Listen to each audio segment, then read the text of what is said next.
मंत्र पाठ। ओम सहना भवतु सहनौ भुनक्तु सह वीर्यं करवावहै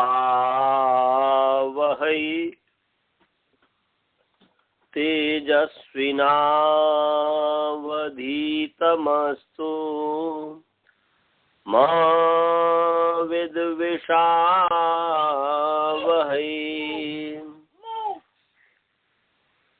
ॐ येन धौता गिरः पुंसां विमलैः शब्दवारिभिः तमश्चाज्ञानजं भिन्नम् तस्मै पाणिनये नमः। वाक्यकारं वरुरुचिं भाष्यकारं पतञ्जलिं पाणिनि सूत्रकारं च प्रणतोऽस्मि मुनित्रयम्। ॐ शान्तिः शान्तिः शान्तिः। सभी को सादर नमस्ते। आइए आप सभी को प्रथम वृत्ति में स्वागत है। ईश्वर की असीम अनुकंपा से, असीम कृपा से हम जो है द्वितीय अध्याय के तृतीय पाद पढ़ रहे हैं। हमने कल जो है कर्म प्रवचनीय युक्त द्वितीया यहाँ तक पूरा पढ़ा दिया था और यस्मादधिकम अस्त्यस्वर वचनम तत्र सप्तमी ये पढ़ा रहा था, तो मुझे नींद आने लगी थी, तो इस पर पुनः हम पढ़ाएंगे, क्योंकि जब तमोगुण छा जाता है ना, आज इसी पर मैं अनुभव कर रहा था कि आध्यात्मिक रूप से ये जो है सत्व रजस और तमस जो गुण है, सत्व गुण, रजोगुण और तमस गुण, तमोगुण, तो एक होता है राग, एक होता है मोह। ये आज विचार रहा था तो मुझे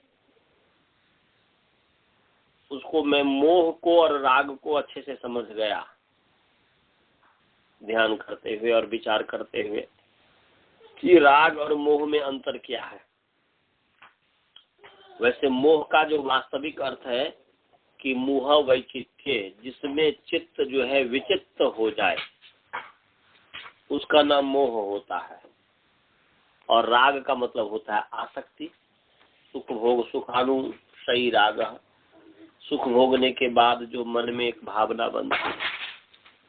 तो लोक व्यवहार में मोह को और राग को दोनों को एक ही समझते हैं कि उसका अपने बच्चे के प्रति बहुत ही मोह है। तो मोह वास्तव में वो मोह नहीं है। लोक व्यवहार में जिसको मोह कहते हैं वो वास्तव में राग है। उसको अपने बच्चे के प्रति बहुत ही मोह है, माने राग है।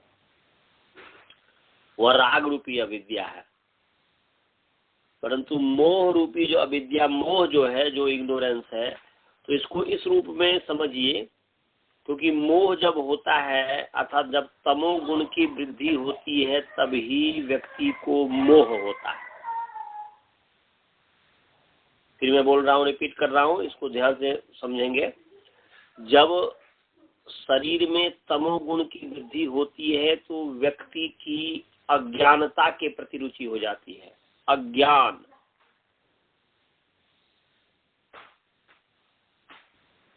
अनैश्वर्य, माने वो व्यक्ति जो है अधर्म, अज्ञान, अनैश्वर्य और अवैराग्य, इससे वो प्रेम करने लग जाता है। अर्थात मैं कह रहा हूं ये चीज, इस चीज को अपने मस्तिष्क में समझना है कि जब चित्त में, मन में तमोगुण अधिक बढ़ गया, उस समय व्यक्ति के ज्ञान के प्रति रुचि हट जाती है, धर्म के प्रति रुचि हट जाती है, वैराग्य के प्रति रुचि हट जाती है, अर्थात आसक्त हो जाता है विषय के साथ।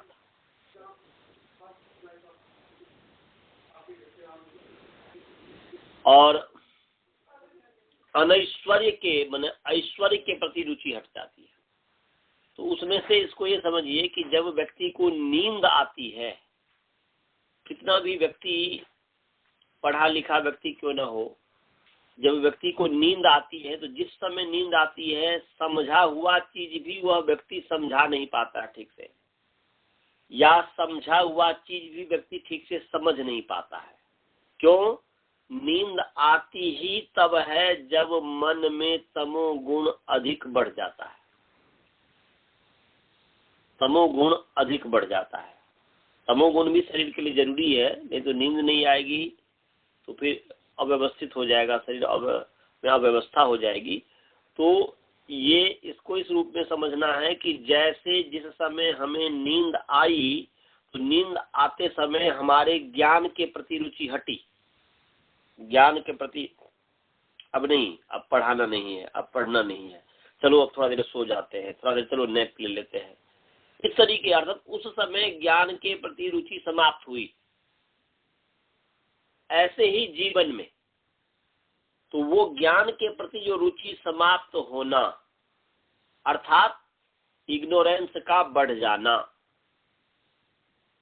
अविद्या का बढ़ जाना, तो अविद्या जो है उसी को मोह कहते हैं दर्शन की भाषा में। ये मैं इसलिए ऐसा कहा क्योंकि जब व्यक्ति को नींद आती है, जब मुझे ही नींद आती है तो समझा हुआ भी मैं समझा नहीं पाता हूँ ठीक से, खुद भी नहीं ये हो पाता। तो ये इसको मैंने इस रूप में रिलेट किया ध्यान करते हुए और इसको समझने का कोशिश किया, और आप लोग भी ऐसे ही समझने का कोशिश कीजिएगा। तो ऐसे ही लोक व्यवहार में जो जो इस दुनिया में जिस व्यक्ति के अंदर अधर्म है, अज्ञानता है, अवैराग्य है, संसार के प्रति ज्यादा आसक्ति है, और अनैश्वर्य है, ऐश्वर्य के प्रति रुचि नहीं है, तो समझना कि तमोगुण उस व्यक्ति के अंदर में बढ़ा हुआ है, तो उस तमोगुण को दूर करने का कोशिश करना चाहिए। अस्तु, तो आइए हम जो है 9वां नंबर सूत्र पढ़ते हैं। यस्माद अधिकम यस्य चेश्वर वचनम तत्र सप्तमी। तो यस्मात् सर्वनाम नपुंसक लिंग यत् शब्द पंचमी विभक्ति एक वचन, अधिकम अकारांत नपुंसक लिंग अधिक शब्द प्रथमा विभक्ति एक वचन, यस्य सर्वनाम पुंलिंग यत् शब्द षष्ठी विभक्ति एक वचन, या नपुंसक लिंग षष्ठी विभक्ति एक वचन सामान्य नपुंसक करके, और ईश्वर वचनम च अव्यय पद, और ईश्वर वचनम अकारांत नपुंसक लिंग ईश्वर वचन शब्द प्रथमा विभक्ति एक वचन है। तत्र जो है अव्यय पद है, और सप्तमी ईकारांत स्त्रीलिंग सप्तमी शब्द प्रथमा विभक्ति एक वचन है। समास है ईश्वर वचन में, ईश्वरस्य वचनम ईश्वर वचनम, ईश्वर का जो वचन है वो ईश्वर वचन है, ईश्वर का जो कथन है वो ईश्वर वचन है। षष्ठी तत्पुरुष समास हुआ है। ऊपर से कर्म प्रवचनीय युक्ति द्वितीय जो 2, 3, 8 है, उससे जो है कर्म प्रवचनीय युक्ति की अनुवृत्ति आ रही है। तो अर्थ होगा कि यस्मात् अधिकम, एक तो ये हुआ यस्मात्, इसको दो भाग बनेंगे, यस्मात् अधिकम तत्र सप्तमी भवति, एक ये हुआ, माने यस्मात् अधिकम तत्र सप्तमी भवति। तो तत्र मने तत्र कर्म प्रवचनीय युक्ते सप्तमी भवति, तत्र से कर्म प्रवचनीय युक्ते, तत्र जो है कर्म प्रवचनीय युक्ते का विशेषण है, इसलिए इसका दो आप अर्थ करेंगे, एक मन दो वाक्य बना सकते हैं। एक तो जगह यस्मात् अधिकम अस्ति तत्र कर्म प्रवचनीय योगे शब्दे या युक्ते शब्दे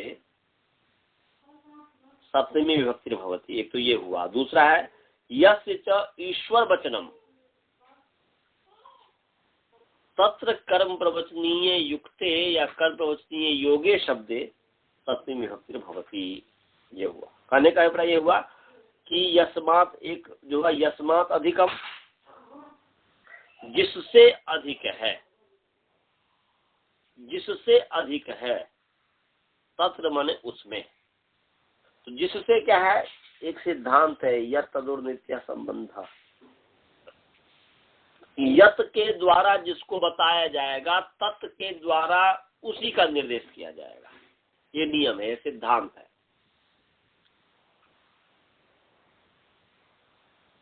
जैसे राम जो है वह अच्छा लड़का है, राम जो है, तो जो के द्वारा राम को बताया, जैसे वह के द्वारा भी राम को बताया जा रहा है। ऐसे ही यस्मात् अधिकम, जिससे अधिक है, जिससे अधिक हो, तत्र वहां, वहां माने यस्मात् के साथ तत्र का संबंध है। तो जिससे अधिक है उसमें, उस कर्म प्रवचनीय के साथ युक्त शब्द में, उस कर्म प्रवचनीय के साथ युक्त शब्द में सप्तमी विभक्ति होती है। और यस्य च ईश्वर वचनम, यहाँ पर भी यत है, उसका तत्र का संबंध हो जाएगा। यस्य का तत्र के साथ संबंध होगा, तो यत और तत् का संबंध है नित्य। तो यस्य च ईश्वर वचनम, और जिसका ईश्वर वचन है, जिसका ईश्वर वचन है, ईश्वर का कथन है, उसमें सप्तमी विभक्ति होती है। तो ईश्वर का कथन माने ईश्वर वचन का मतलब हुआ सामर्थ्य। ईश्वर वचन का अर्थ है सामर्थ्य। जैसे परमात्मा है, परमात्मा है, तो परमात्मा का जो वचन है वह तो सामर्थ्य ही है ना। ईश्वर जो परमात्मा है, सृष्टि का रचयिता, उसका वचन क्या है? उसका वचन जो वेद है वह सामर्थ्यवान है, वह सामर्थ्य है, समर्थ से युक्त है।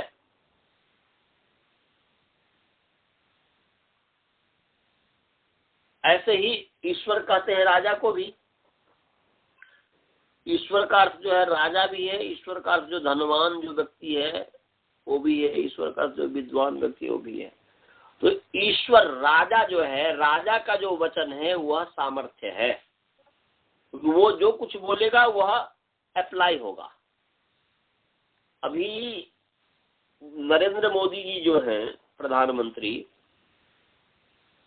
तो नरेंद्र मोदी हो गए ईश्वर, और नरेंद्र मोदी जो ईश्वर हो गए अर्थात ऐश्वर्यशाली। ईश्वर बने परमपिता परमेश्वर नहीं समझिएगा।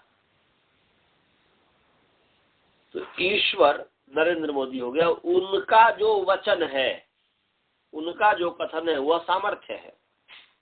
वह ऐसा सामर्थ्य है कि वह जो कुछ भी उसको इम्प्लीमेंट करना पड़ेगा। जब बोल दिया वो नरेंद्र मोदी जी जो है कुछ बोला, तो उस शब्द में सामर्थ्य है। वैसे नहीं है, वो शक्तिशाली है वह शब्द। इसीलिए जब कोई भी कुछ होता है तो लोग चिल्लाने लग जाते हैं, प्रधानमंत्री ने कुछ नहीं बोला, प्रधानमंत्री ने कुछ नहीं बोला, प्रधानमंत्री ने कुछ नहीं बोला। इससे पहले जो प्रधानमंत्री थे मनमोहन सिंह जी, तो मनमोहन सिंह जी कुछ बोलते ही नहीं थे। तो मनमोहन सिंह जी कुछ नहीं बोलते थे, क्यों? बोलने वाला, यदि एक प्रधानमंत्री अपने मुख से वचन को निकालता है, वह वचन ही अपने आप में सामर्थ्य है, उस वचन में सामर्थ्य है। इसीलिए लोग जो है वो उनके वचनों को सुनना चाहते हैं कि उन्होंने क्या कहा समाज के लिए। कोई अव्यवस्थाएं हुई तो वो क्या कह रहे हैं, उनका क्या विचार हो रहा है। तो कहने का अभिप्राय यह है कि ईश्वर वचन का मतलब हुआ सामर्थ्यम। ईश्वर वचन का अर्थ हुआ सामर्थ्यम। तो अर्थ कि यस्य च सामर्थ्यम अस्ति, यस्य च ईश्वर वचनम अस्ति माने यस्य च सामर्थ्यम अस्ति, तत्र कर्म प्रवचनीय योगे शब्दे सप्तमी विभक्ति भवति। और जिसका सामर्थ्य है उस कर्म प्रवचनीय के साथ युक्त जो शब्द है उसमें सप्तमी विभक्ति होती है। जैसे उदाहरण के लिए कि यस्मात् अधिकम बल ले लीजिए कि उपखार्याम द्रोणः, तो सप्तमी विभक्ति किसमें है जी? खारी में है। और उप जो है कर्म प्रवचनीय शब्द है, कर्म प्रवचनीय संज्ञा है इसकी ऊपर की, तो कर्म प्रवचनीय संज्ञा है तो उस कर्म प्रवचनीय के साथ युक्त जो शब्द है खारी, खारी उसमें सप्तमी हुई है। यस्मात् अधिकम, जिससे अधिक होगा, जिससे अधिक होगा उसमें सप्तमी होगी। तो खारी से अधिक है द्रोण, इसलिए खारी में सप्तमी हुई है। इसलिए उपखार्याम द्रोणः, खारी से अधिक द्रोण। खारी ये माप का एक साधन है, उससे अधिक जो है द्रोण होता है, तो खारी से अधिक द्रोण। ऐसे ही उपनिष्के कारसापणम, उप जो है कर्म प्रवचनीय संज्ञक है, उस कर्म प्रवचनीय संज्ञक के साथ युक्त जो ये निष्क शब्द है उसमें सप्तमी हुई है। तो उपनिष्के कारसापणम, निष्क से अधिक, यहाँ पर उप अधिक अर्थ में है, समीप अर्थ में नहीं है। यहाँ पर अधिक अर्थ में, समीप अर्थ में भी होता है, अधिक अर्थ में भी होता है, आदि अर्थ में भी होता है, आदि अर्थ में भी होता है। तो निष्क के समीप, निष्क के समीप न अर्थ होकर के यहाँ पर निष्क से अधिक, ऐसा निष्क से अधिक जो है कारसापण है। तो यहाँ पर उपोधिके च से जो है उप के अधिक अर्थ में जो उप है उसकी कर्म प्रवचनीय संज्ञा होती है। तो उपनिष्के कारसापणम, उपनिष्क से निष्क से अधिक कारसापण है। तो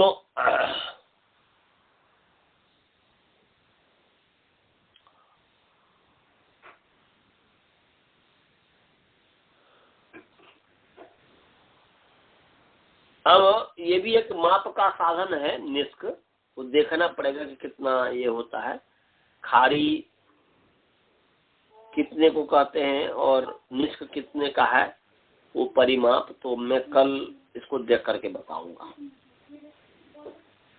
कल देख करके मैं बताऊंगा। तो बस अभी तो शब्दार्थ है खारी से अधिक द्रोण है, खारी से अधिक द्रोण होता है और निष्क से अधिक जो है कारसापण होता है, ये हो गया। और ऐसे अधि ब्रह्मदत्ते पंचाला, तो अधिर ईश्वरे, अब जो है ईश्वर वचन जो है, ईश्वर अर्थ में अधि की जो है कर्म प्रवचनीय संज्ञा है। ईश्वर अर्थ में, ईश्वर माने सामर्थ्य, समर्थ, तो ईश्वर अर्थ में अधि शब्द की कर्म प्रवचनीय संज्ञा है। तो हो गया अधि ब्रह्मदत्ते पंचाला। तो क्या अर्थ हो गया जी? अर्थ होगा कि ब्रह्मदत्त जो है,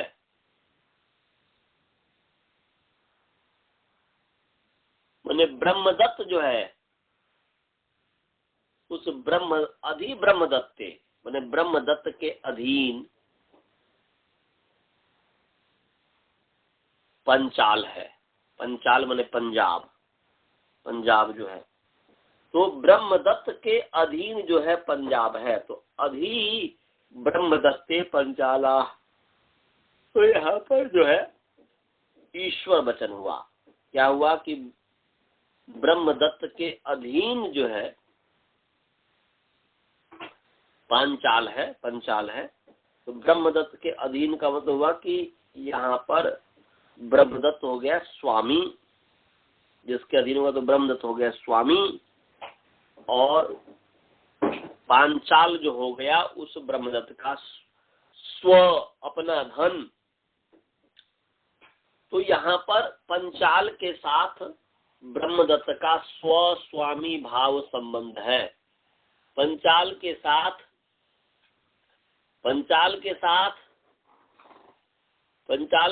जो है ब्रह्मदत्त का स्व स्वामी भाव संबंध है। ब्रह्मदत्त जो है ईश्वर है, सामर्थ्य है। ईश्वर का कथन यहाँ पर किया जा रहा है कि ईश्वर के कथन में, तो यहाँ पर ब्रह्मदत्त हो गया ईश्वर, प्रभु अर्थात स्वामी। तो इस ब्रह्मदत्त के अधीन पांचाल है, तो यहाँ पर ईश्वर का वचन है, तो स्वस्वामी संबंध है। ऐसे अधि पंचालेषु ब्रह्मदत्त, अधि पंचालेषु ब्रह्मदत्त। तो यहाँ पर अधि जो है कर्म प्रवचनीय संज्ञक है। इसके साथ जो शब्द है पंचाल, उसमें भी सप्तमी हो गई। मतलब यहाँ पर जो है स्व स्वामी दोनों संबंधी शब्द है, क्योंकि यश ईश्वर वचन का, जिसका ईश्वर वचन है, जिसके सामर्थ्य का कथन है। तो यहाँ पर ब्रह्मदत्त के सामर्थ्य का कथन भी कहा जा रहा है और पंचाल के सामर्थ्य का भी कथन कहा जा रहा है। स्वस्वामी भाव संबंध होने के कारण दोनों संबंधी शब्द होने से पंचाल तथा ब्रह्मदत्त दोनों में पर्याय से सप्तमी हो गई है। माने ब्रह्मदत्त अधि ब्रह्मदत्त पंचाला का अर्थ हुआ कि ब्रह्मदत्त के अधीन पंचाल है, और अधि पंचालेषु ब्रह्मदत्त का अर्थ हुआ कि पंचाल में जो है पंचाल का स्वामी है ब्रह्मदत्त। यहाँ पर ईश्वर वचन है, यस्य ईश्वर वचनम, जिसका जो ईश्वर वचन है उसमें सप्तमी है। तो यहाँ पर पंचाल का जो है ईश्वर वचन है, यहाँ पर इस रूप में अर्थ लेंगे कि पंचाल जो है इसके सामर्थ्य को बताया जा रहा है। ईश्वर के माने पंचाल के सामर्थ्य का कथन है यहाँ पर, सामर्थ्य का कथन कि पंचाल जो है, पंजाब जो है, उस पंजाब में जो क्या कहते हैं कि जो ब्रह्मदत्त है वह पंचाल का स्वामी है। पंचाल में वह ब्रह्मदत्त ईश्वर है, पंचालों में पंजाब में, अर्थात तो वह स्वामी है। जैसे आजकल कोई मुख्यमंत्री होता है, पंजाब का जब भी मुख्यमंत्री है, तो वह पंचाल में, पंजाब में जो है वह स्वामी है, पंचालों में, पंजाब में। तो ये स्वस्वामी भाव संबंध होने के कारण यहाँ पर दोनों में सप्तमी हो गई है। समझ गए जी?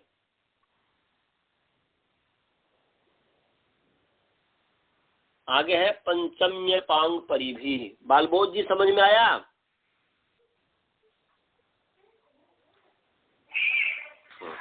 आगे चलो। पंचम्य पांग परिभी, पंचमी इकारांत स्त्रीलिंग पंचमी शब्द प्रथमांत एक वचन है। अपांग परिभी, इकारांत पुंलिंग अपांग परि शब्द तृतीया विभक्ति बहुवचन है। अब जो है समास, अपश्च आंच परिश्च इति अपांग परयः तैः अपांग परिभिः, ये इतरेतर योग द्वंद्व समास हो गया।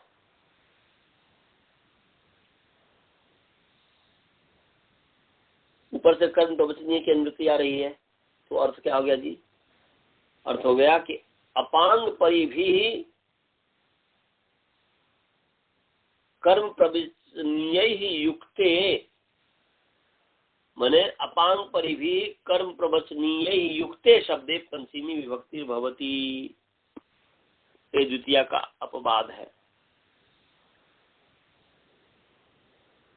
अपांग परिभी कर्म प्रवचनीय युक्त ही शब्द है, माने अप आंग और परि जो कर्म प्रवचनीय है, कर्म प्रवचनीय संज्ञक जो अप आंग और परि जो शब्द कर्म प्रवचनीय संज्ञक शब्द है उसके साथ युक्त जो शब्द है उसमें पंचमी विभक्ति होगी।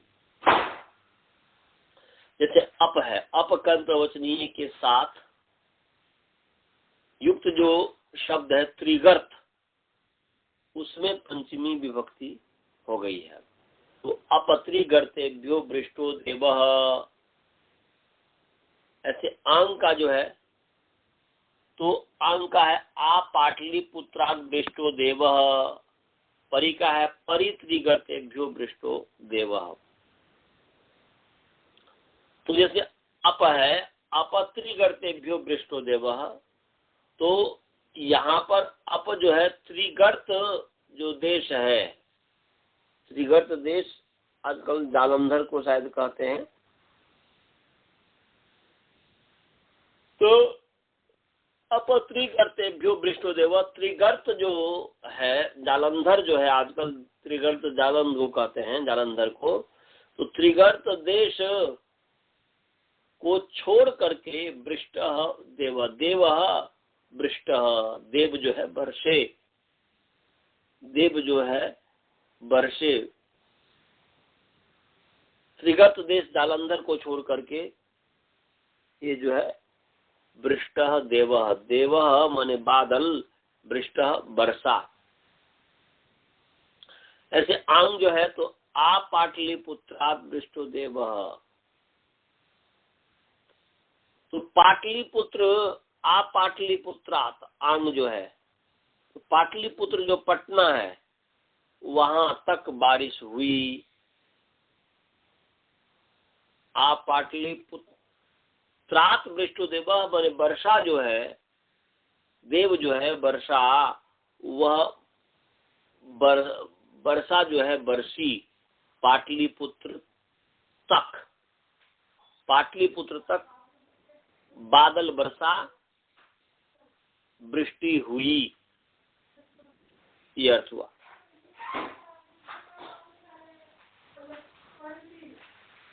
अब ऐसे ही है, अंग हो गया, अब अंग है परि, परि का है परित्रिगर्तेभ्यो वृष्टो देव, तो त्रिगर्त देश को छोड़ करके वर्षा हुई। तो अपत्रिगर्तेभ्यो वृष्टो देव, यहाँ पर जो है अपरिवर्जने, ये वर्जन अर्थ में अपर परि जो शब्द है इसकी कर्म प्रवचनीय संज्ञा है, और उसके साथ उसके साथ युक्त जो शब्द है त्रिगर्त, उसके साथ युक्त जो शब्द है वो त्रिगर्त, और उस त्रिगर्त में जो है पंचमी विभक्ति हो गई है। आप पाटलिपुत्र वृष्टो देव में भी यहाँ पर आंग मर्यादा बचने से जो है आंग निपात की जो है कर्म प्रवचनीय संज्ञा है। तो यहाँ पर मर्यादा और वचन, मर्यादा वचन माने मर्यादा और विविधि दो अर्थ है। मर्यादा अर्थ में आंग की जो है कर्म प्रवचनीय संज्ञा है, इसलिए पाटलिपुत्र पाटलिपुत्र से पहले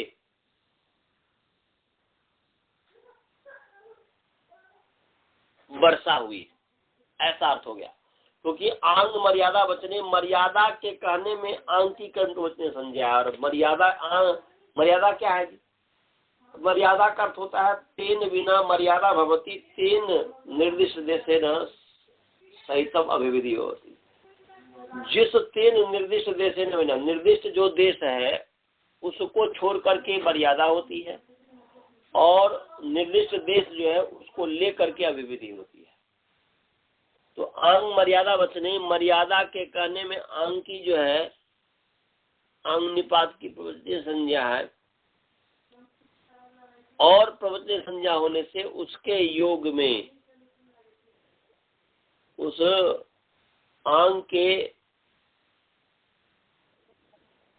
साथ जो संबद्ध पाटलिपुत्र है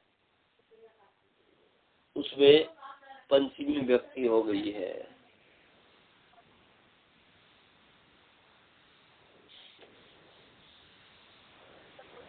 तो यहाँ पर पंचमी पांग परिधि हो गया। समझ में आ गया। आगे है प्रतिनिधि प्रतिदाने च यस्मात्। तो प्रतिनिधि प्रतिदाने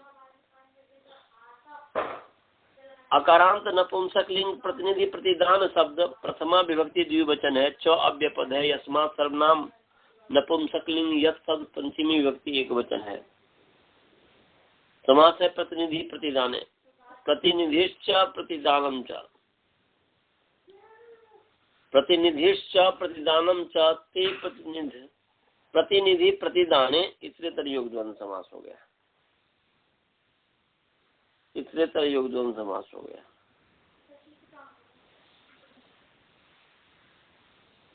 तो प्रतिनिधि माने प्रतिनिधि प्रतिदाने, तो प्रतिनिधिश्च प्रतिदानम च ते प्रतिनिधि प्रतिदाने इतरेतर योग द्वंद्व हुआ। ऊपर से कर्म प्रवचन युक्त की अनुवृत्ति आ रही है, पंचमी की अनुवृत्ति आ रही है। तो क्या अर्थ हो गया? यस्मात् प्रतिनिधि, यस्मात् प्रतिनिधि, यस्मात् च प्रतिदानम, तत्र कर्म प्रवचनीय योगे पंचमी विभक्ति भवति। तो अर्थ क्या हो गया? यस्मात् प्रतिनिधि, यस्मात् च प्रतिदानम, दोनों क्योंकि दोनों के साथ संबंध कीजिएगा। यस्मात् प्रतिनिधि, यस्मात् प्रतिनिधि, यस्मात् च प्रतिदानम, तत्र कर्म प्रवचनीय योगे युक्ते कर्म प्रवचनीय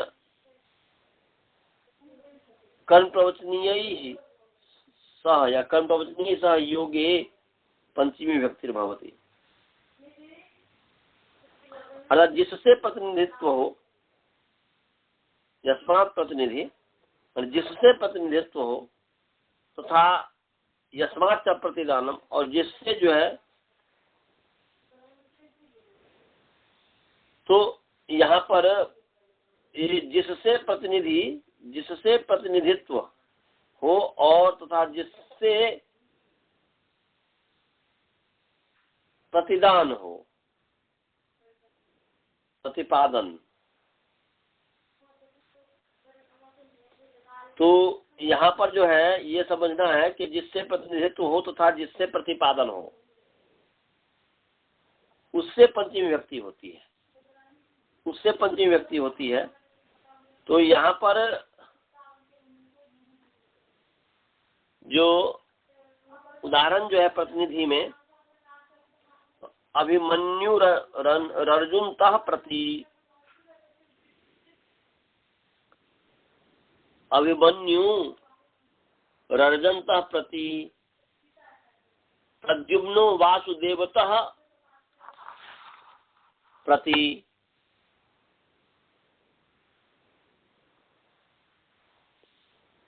तो अभिमन्यु अर्जुनतः प्रति, अभिमन्यु जो है अर्जुन का प्रतिनिधि है। अर्जुन, अभिमन्यु अर्जुन का प्रतिनिधि है। अर्जुन नहीं गया है, अभिमन्यु गया, उसका प्रतिनिधि कर रहा है। तो यस्मात् प्रतिनिधि, ये जो है यस्मात् प्रतिनिधि।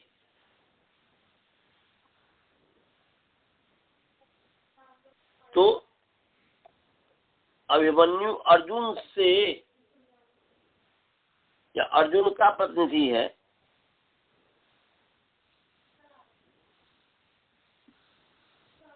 तो यहाँ पर जो है जिससे है उसमें, जिससे है,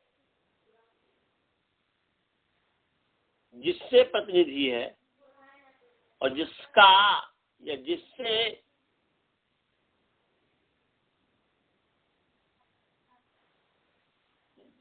मैंने जिससे प्रतिनिधि और जिससे प्रतिदान है, जिससे प्रतिदान है उस कर्म प्रवचनीय बने प्रतिदान है, वहां कर्म प्रवचनीय से युक्त जो शब्द है उसमें पंचमी विभक्ति हो जाएगी। यह भी द्वितीया का अपवाद है, यह भी जो द्वितीया का अपवाद है।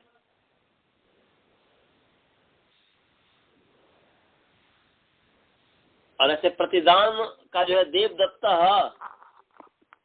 मासान अस्मयी तिलेभ्यो प्रति अच्छति, तो देवदत्त जो है मासान उड़दों को अस्मयी इसके लिए तिलेभ्य तिल से प्रति अच्छति बदलता है।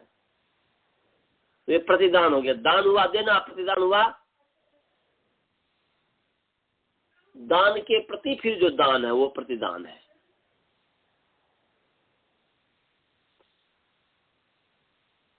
तो माने प्रतिदान माने देवदत्ता मासान अस्मय तिलेभ्य प्रति अच्छति माने बदलता है, प्रति अच्छति का मतलब हुआ बदलता है। तो इतना ही रहने दीजिए, इतना ही रहने दीजिए। इसमें कोई शंका हो तो पूछिए, तो कल प्रतिनिधि प्रतिदान जस्मात ऊपर और थोड़ा ज्यादा बोल देंगे, कल फिर इस पर चर्चा करेंगे। अभी कुछ दिन तक ऐसे ही चलेगा पाठ, उसके पश्चात फिर जो है आगे गति करेंगे। क्योंकि कोई शंका तो नहीं है, समझ में आया अनंत जी? ठीक। बालबोध जी आपको समझ में आया? स्वाति जी आपको समझ में आया?